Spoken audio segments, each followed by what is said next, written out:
welcome to the second edition of 20 Minutes Underground, our online reptile show for reptile enthusiasts like us. This week we're going to do a lot of stuff with Venomous, so I thought I'd answer some questions about Venomous. I started handling venomous snakes when I first moved down to Florida in 1988. First venomous snake I actually ever caught was a big 4.5-foot Eastern Diamondback rattlesnake. It was off a Snake Road. It was pretty scary grabbing it because I free-handed it. I was with a guy who told me how, and there it was about 3 o'clock in the afternoon. We were driving down this dirt road, and right in the middle of the road, there it is. Now, a kid coming from New York, the streets of New York, who just read and has seen all these snakes in the wild, I mean in books, and never having seen one in the wild, it was quite intimidating. So there I was, and we happened upon the snake, and I got out, and we didn't have a snake stick. I didn't even know what a snake stick was at the time, so I got a plume frond, and I kind of tried to pin him down with it, and I grabbed him, and as I was holding him, my buddy was telling me, be careful, because he could bite you through the bottom of his mouth, and I had no idea what it was about. That was my first experience. Since then, I've handled thousands and thousands of venomous snakes. Some of you guys have seen the venomous snake reels where I'm freehanding the king cobras and stuff like that. Please only do that with great experience. Our guys, if you'll notice, you'll see all throughout the video, you're going to see guys handling snake. That is actually our venomous show, our venomous class, where we're teaching guys how to handle. My kids are going crazy. Hey, be quiet! There you go. That's a class for guys learning how to handle. We suggest you have 2,000 hours experience before you even have your permit itself, and we help the state do that. After 20 plus years of handling venomous snakes, I've only been bitten 3 times. Now, I have all respect in the world for guys that take a lot of bites, but in my opinion, if you're working in construction and you keep slamming your finger with the hammer, maybe it's time to look up a new profession. And I have nothing but mad respect for the guys that handle venomous snakes, but man, I don't know, you get bit a lot, you're either drunk or stupid or something, I don't know. If you smash your finger with the hammer, it will really hurt. And Cammy knows. I've been bit 3 times, never been envenomated. I thank God for that. I keep my snakes nice and calm when I do that. 3 times I've been bit. First time was I was putting a big water bowl, about a 4-inch water bowl in a tank with a Western Diamondback, and he was all on the other side of the tank, and I didn't think he had that kind of striking range. And when I put the bowl in, he came all the way across, struck, and his fang actually scratched the side of my finger, right in there. My hand was like this on the bowl, and his fang actually went in between my fingers. Pretty freaky. No envenomation, but I was pretty freaked out. Second time, I was changing eyelash vipers. From one cup to another. We used to keep them in these little jars with a branch in there because they're perching animals. And I was picking out the branch, dumping it out, and then as the animal would start to travel toward the finger, you grab the other side. Well, one of them was a little trickier than me, so when I picked up the branch, he started to go down toward my finger. I went like this, and he turned around, bah, and bit me right in the top of the finger. Now, the funny thing is, when you get bit by a venomous snake, it kind of freaks you out a little bit, and you start to think, oh, here's what's supposed to happen. You hear from other people, and you talk to other people, and all of a sudden, well, am I feeling a burning, and anything? You start to get what they call phantom pain. I got all the phantom pain, but I remembered a good friend of mine told me, listen, if you ever get bit by a venomous snake, ignore it. Just make believe it didn't happen unless the pain is so unbearable that you're sure you got envenomated. I made believe it didn't happen. I spit on it. I kept cleaning. Later on, I remember, and I don't know if it was psychosomatic, I remember having really bad pains in my back later that night, but that was all that happened. The third time I got bit, I was being a wise guy. I was handling a little baby albino cobra. It was a little albino monocle, and he would sit there, and I'd sit there, and I'd tap him off and he'd hood up. And one time I went to tap him, and he actually backed up and bit, and his tooth hit the top of my nail and didn't penetrate my nail. So again, that's the 3 times. That's my 3 experiences with being bitten by venom, and I've handled thousands and thousands of them. Everything from the big king cobras, which are, believe me, they are the scariest of all. They still make my heart palpitate. To the smallest stuff. I've caught crown snakes, little mildly venomous snakes. It's a great sport. It's a great hobby. Venomous snakes, some of the most beautiful snakes in the world. I wholeheartedly believe in keeping them if you do it properly and safe. Enjoy the show. God bless you. Hey guys, my name's Phil, and it's Tuesday night, and we're here in the back corner of Underground Reptiles doing our venomous class. Got a bunch of guys and girls here to earn their hours for the Florida venomous license. We're gonna take out this black and white spitting cobra. Ain't too happy. Him and I have an understanding though. This is a spitting cobra. It is not a swallowing cobra. Just for the record, you know, it's black and white. And him and I have a mutual agreement. He don't spit on me, I don't spit on him. So let's make this a little interesting. Other people do spit on other people, but for the sake of the cobra, we're gonna try and keep this interesting. This is a black and white spitting cobra. It's actually a hybrid between two different species of cobras. The Indo-Chinese spitting cobra, which is Siamensis, and the black and white spitter, which is often referred to as Butatrix. This cobra is actually third generation of a line of cobras that we've been breeding here at Underground. The original cobra was almost completely white. His name was Satan. This is the third one in the family. We've dubbed him Satan the Third. Now, again, this is venomous. These are dangerous. We don't always do the safest stuff, but at the same time, don't try this at home. If you have venomous, don't attempt to do some of the stuff that you see here. I'm actually going to move him around so that the camera can see him a little better. If you guys noticed, we're all wearing safety glasses. That's because, yes, all joking aside, this is a spitting cobra. It uses ducts in its fangs to spit its venom at the bad guy. Now here's the problem though. A lot of people think that they spit for the eyes. They actually don't. They spit for stuff that's shiny and moving. What's typically shiny and moving? Your eyes and your head. So, if you notice, he's black and white. When they're born, they're actually like a cream color with some brown blotches. As they get older, they turn more white. Let me see it. He's not cooperating. So we're going to move him around a little bit. A little camera shy. What do you mean play us out? What does that mean? There you go. Zach, my assistant, is trying to make him a little mad. Again, don't try this at home, guys. There you go. Again, we are professionals. Please don't try this at home. No one should put their hands on a cobra ever. I've been working with this snake for the past 7-8 years. Him and I pretty much know each other. So, again, don't try this at home.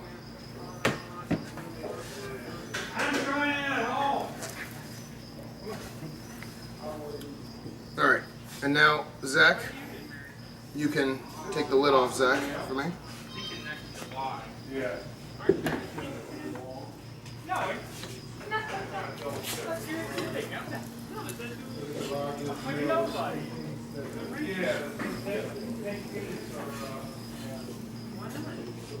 And that's a wrap.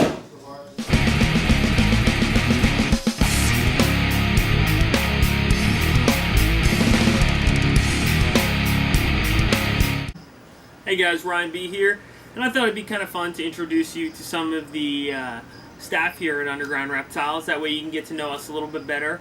And today we have everybody's favorite redneck friend, In-Bred Ned. How you doing today, In-Bred Ned? I'm doing pretty good. How you doing over there, Ryan? So In-Bred, how long you been working at Underground Reptiles, and how is it maybe different from where you grew up? Well, Ryan, I gotta tell you, I've been here about 3.5, 4 years, something like that now, it seemed like. And it's different because I'm not out slathering pigs and punching cows in the mouth. So if I understand you correctly, you have a lot of fun with farm animals where you're from. Moving on. So In-Bred, why is it they call you In-Bred Ned? Well, my daddy was my mama's 4th baby after my granddaddy, so it's none of your business. Don't you go asking questions you don't need no answers to. All that matters is me. I guess that makes sense from where you're from, but anyways, we won't worry about your education. In-Bred Ned, what kind of animals do you prefer to work with here at Underground Reptiles? Well, when we get them in, I prefer to work with pigs. That reminds me of home, getting the baby oil out and slathering them all up where they look nice in the sunlight. But I also like rat snakes, like colubrids, and the venomous snakes. And, you know, I like all the animals, to be honest with you, but I still think slathering pigs is about my favorite. Colubrid, that's a big word for you there, In-Bred Ned. So tell me, how does the anatomy differ from that of a colubrid to that of a boa, for example?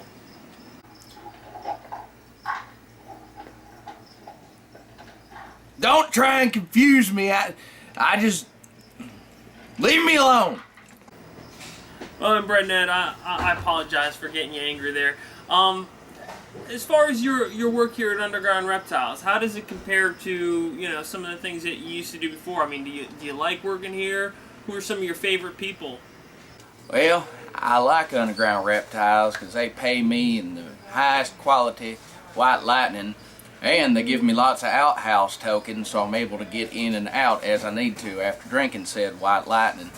My favorite peoples, I like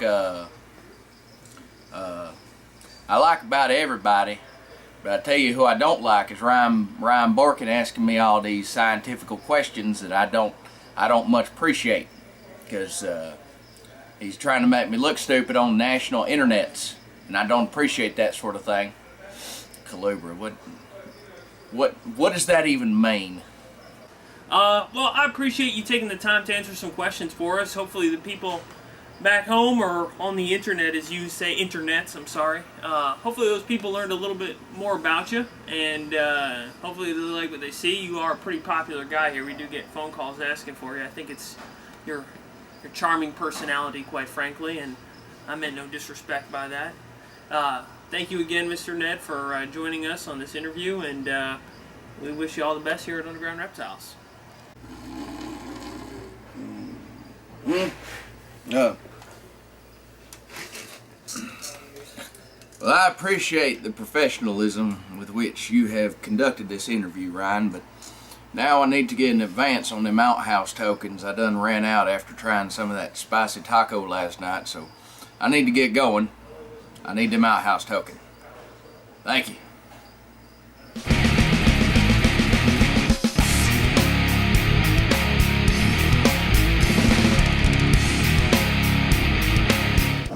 Oftentimes when keeping snakes, venomous included, for whatever reason a snake will go off feed, and it can last into the many months at a time, such as the case with this black-tailed rattlesnake. And you can watch him pulling it out while I talk. There's Seth. Seth's going to be taking the rattlesnake out. So it may become necessary to force feed a snake at certain times.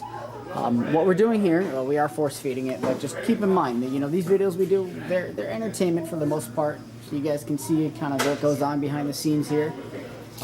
By no means is this meant to be informative. We're going to obviously show you proper technique and what we're doing and explain why we're doing it, but it's not meant for you to go out, catch a rattlesnake and force feed it.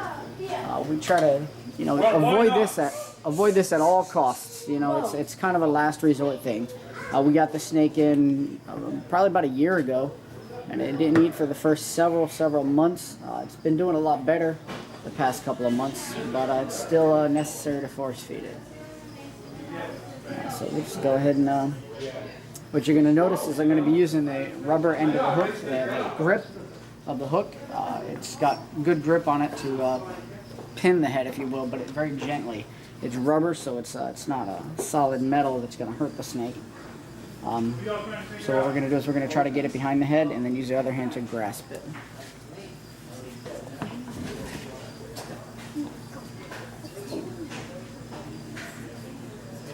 We're doing it very gently on something very soft like the paper towel, so it doesn't, there's no chance of injuring the snake.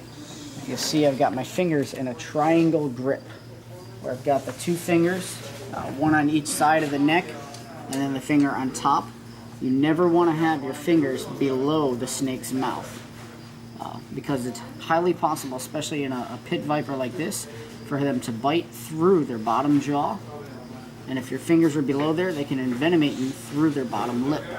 So you always want to have your fingers to the side of that little, the head, the skull.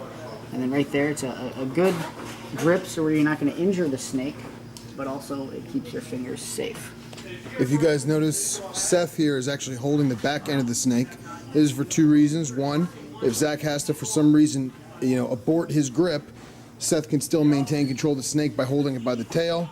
Again, don't try some of this stuff at home. Once Zach starts force feeding the snake, it's really not going to like that because we're basically shoving a rat down its throat. So it's going to start to twist and twirl and try and fight us, which is why Seth's other hand is on the snake to kind of maintain the control of the body. If you notice, the rat we're using is of the appropriate size for a snake this big, and we've basically coated the rat in baby oil. Baby oil is edible, it is non-toxic, and basically we're doing this to help lubricate the food for a nice and slippery ride down the snake's throat. Now, typically when selecting food for force feeding, you usually want to go about 2 sizes smaller than what it would typically eat. A snake like this would usually eat a medium rat, could even eat a large rat. We're going to go with a rat crawler today. You never want to try to go too big when you're force feeding a snake for the obvious reason you don't want the snake to get injured, and the process becomes more stressful the bigger the food item. So you want something that's small, will go down easy, because this is not to, this is to sustain the snake, not necessarily to bulk it up.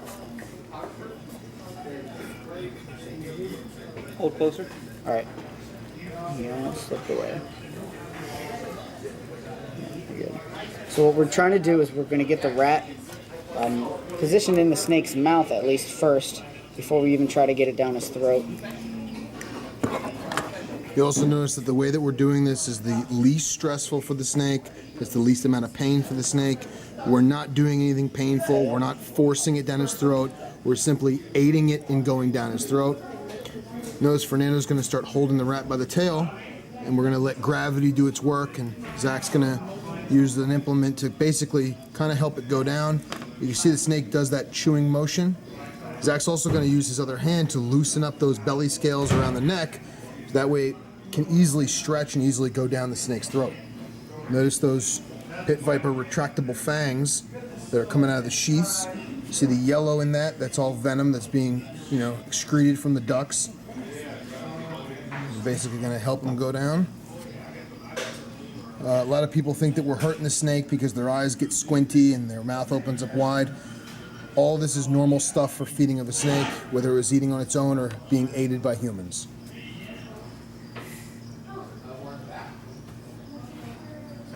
Once we get the rat angled, pretty much started down the throat of the snake, a lot of it is just going to be massaging. You're not actually, as the term would say, forcing the rat down the snake's throat. You do a little bit of massaging so that you kind of entice the snake to do the swallowing himself. It may require a little bit of aligning it properly, like with the pen you see here, but we're using the end of the pen with no sharp edges. It's all smooth. Once the rat has been down mostly, like I said, it's going to be a lot of massaging to get the rat to go the rest of the way down. You really want the snake to do most of the work. But you can see the venom in the bottom there. It's pooling up in there. That's okay. Snakes can eat their own venom. It's perfectly acceptable. The snake would actually ingest amounts of venom inside the rat if he were to inject the rat. Alright, so it's going a little bit farther down, gently massaging it. Just do what I need to do.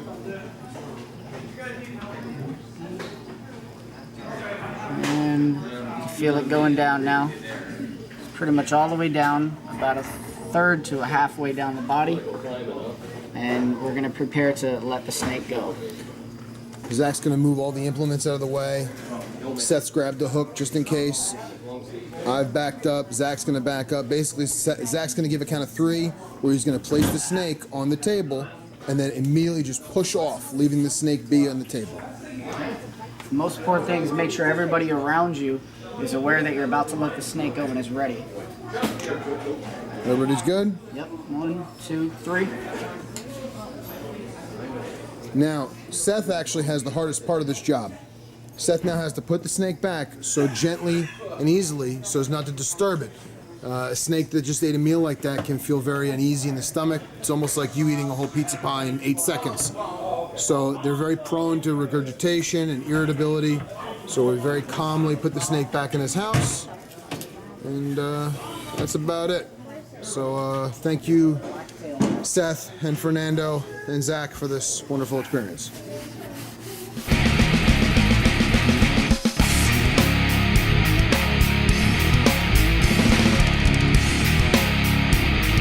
Hey, boys and girls out there in internet land, now we got something for you. You know what people love? They love free crap. Let me tell you about free crap. Free crap is good stuff because it's free. Now, you know what we got? We're going to be giving away. We're going to be giving away books. See, it's millipede, centipede books. You got popular tree frogs, uromastics, all kinds of free crap, dry goods. Look at this. Underground Reptiles t-shirt. Yeah, that's stylish. See what else we got? We got the black one, they're the navy ones, thems. We got vines and branches and all kinds of crap. We're gonna be giving away free stuff to everybody. Well, not just everybody, but top 3 comments that we like on our videos, so post. You know what, we're even gonna give away free animals. Look at this. Yeah, come here, it's okay. We're gonna be giving away free animals too. This is a bull snake, or gopher snake. It's a pituophis. Let me tell you about pituophis. They're rule. And you know what's even better? When they're free. So you know what? I can't throw that at the camera. I get in trouble. I get another beat down. Look at that. That's cool. And you know what's cool about it? It's gonna be free. So you know what? Comment on our videos. And top 3 comments we pick, you're gonna be getting free crap. You may even get a free pituophis. Pituophis. So call us, or don't call us, but comment and call us if you got questions. But don't forget, Underground Reptiles, we're #1. Pituophis. Hey, Moody Booty here. I'm trying to eat my pizza, and these guys tell me I gotta pick the winners for the contest that we do with you guys commenting on our videos. We appreciate it and all, but I'm hungry, so let's get through this pretty quick, all right? We got 3 winners this week. They'll be getting some free t-shirts in the mail. All right, let me put this down. Hopefully no rats crapped on that thing before. All right, first, over here we got our Thug Life blank. I'm not saying that on TV. I think that captive breeding is a good thing, but wild caught animals are important as well. This we agree with. Most of the morphs people get from the snakes and other lizards are from wild caught animals that had a skin mutation, such as an albino. As long as the importing of animals stay under control and doesn't hurt their population, then it's okay. Good point, Thug Life. We'll be sending you a t-shirt, young man. Next, we go to our friend here on page 4. He's Jay at Cartel Reptiles. His handle, I guess you would call it, is Cartel Reptiles. He writes, probably the realest. Yeah, we keep it real over here. Simply put YouTube video I've ever watched. Move the stupid mouse. I'm glad someone told it how it was and stood his ground. I will be subscribing and watching. We appreciate this. It's tough to find someone who sticks to their guns and knowledgeable.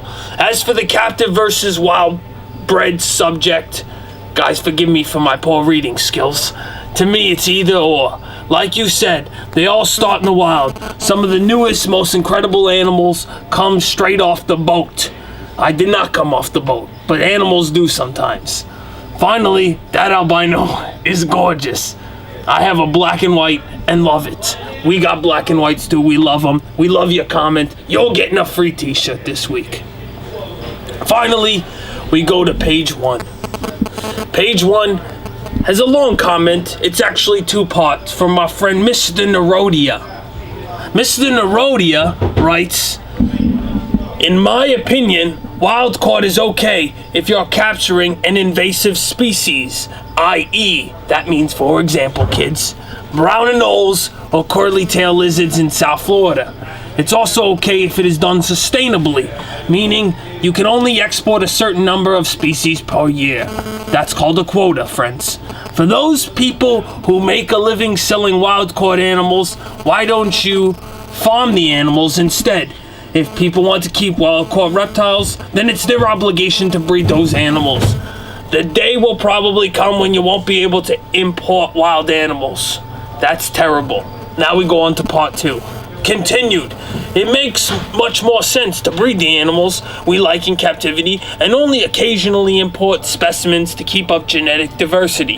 Habitat destruction, climate change is going to threaten a lot of wild herps, so people need to establish captive populations just like they do with the plants and seed banks. Who is this? Al Gore? Plus, who wouldn't want to breed their herps? It's one of the coolest parts of this hobby. This I agree with. All the climate change stuff, I'm not that smart, I can't comment. Guys, that's it for this week. I'm gonna go eat my pizza now. Leave me be. Keep watching, keep commenting. We'll pick more winners each week. And make sure you leave your very enthusiastic and good comments so you win this contest thing. Alright, thank you. Now go away. That's my pizza. Get out of here. Question of the week. Underground Reptiles.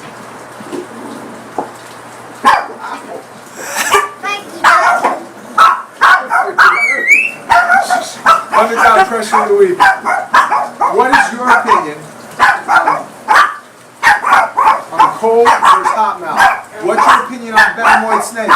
We want to know what you think. I have a very strong opinion on it, and I'll let you know about that next time. What do you think about taking the venom glands out of a venomous snake, thus making the snake non-venomous? Show us your thoughts. If you're interested, thanks for joining us. God bless. Us.